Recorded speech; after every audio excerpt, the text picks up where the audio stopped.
protections of Roe as law of the land. We need to elect officials who will do that. This fall, Roe is on the ballot. Personal freedoms are on the ballot.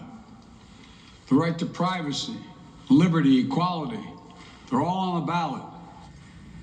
Now, the polls have been telling us that the midterms are not going to look good for Democrats, but do you have any concern that this could give them a little wind at their backs?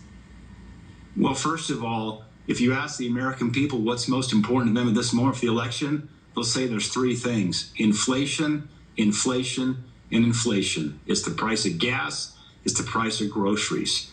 But let's not forget, over 70% of the American people want to see restrictions on late-term abortions.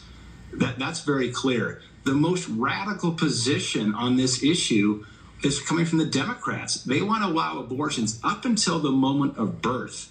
And the vast majority of the American people say, no, we should have protections for the unborn. So this is going to be an important issue in the election. Pro-life voters are very motivated as well. But the most important issue this fall is going to be inflation, the out-of-control border, and the economy. And this morning, moving on to the gun legislation that the president signed this morning, can I get your reaction to that? Yeah, well, first and foremost, we all agree we've got to stop the madness in this country, these mass murderers who are killing innocent children. The question is, what's the best way to do that? And I fully support continued increased ability for schools to protect perimeters, to have school resource officers, to protect our children.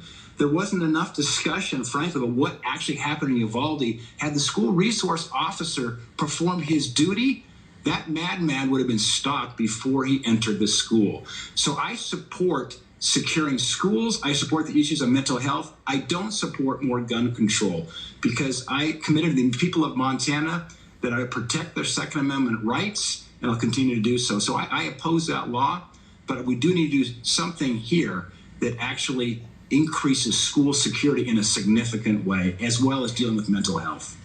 And Senator, I'd like to see if you can approach something that we hear a lot from the protesters and we hear a lot from Democrats. The accusation by many Democrats out there and many protesters is that if you are pro-life, how can you then also be pro-gun? In the most basic terms, that's the accusation, that somehow it's hypocritical. What's your answer to that? Well, that's who I am. I'm pro-Second Amendment and I'm pro-life. And I'll tell you, when you think about the ability to protect innocent life, you take a look at why do police officers carry a weapon?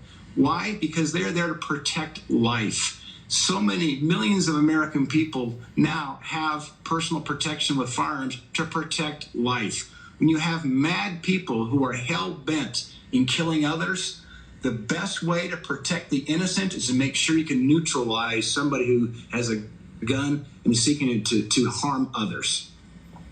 Senator Steve Deans from the great state of Montana, thank you so much. Happy Saturday to you. Thank you.